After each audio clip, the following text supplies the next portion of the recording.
Alright guys, so what's going on? Busted Knuckles Tech here.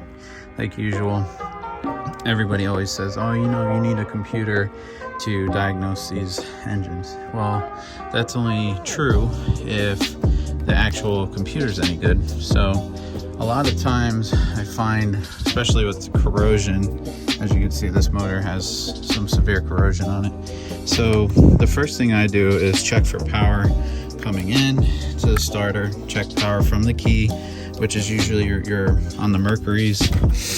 You got a yellow and red down here. This is a relay that is actually going to cause problems, so I went ahead and replaced that. The other relay was bad, so you check for power too, coming in and out, right? So you got power coming here, that's red and yellow. See how they designate everything? All right, and then red and yellow on the ECU coming in and out right there, see? So the best thing to do is, when the motor won't start, now this is a 115 4-stroke, so here's the specs on it. You can see the spark plug gap and everything. It tells you intake clearances.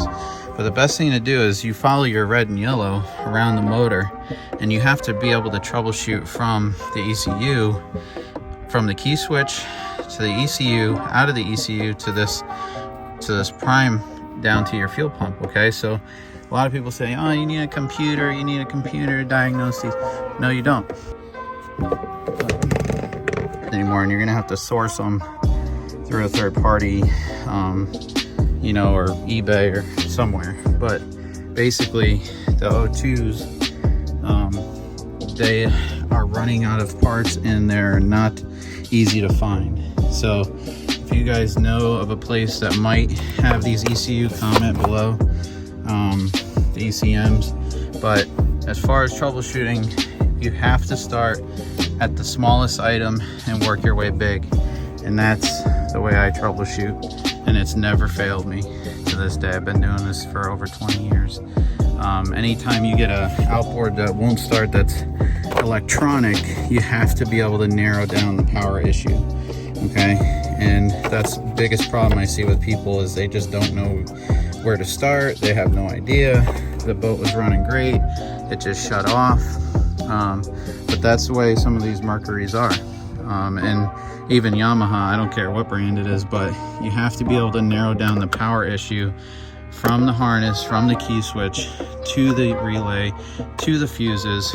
Here's all your fuses up here, okay, and your yellows for your fuel pump, and then you have your main 30s, you have your 20s and your 30 amps. Okay, so you have to be able to pinpoint where you're dropping power, and that's where I found it. Coming in to the ECU is okay, but coming out of the ECU, not so good, and that's why it won't start.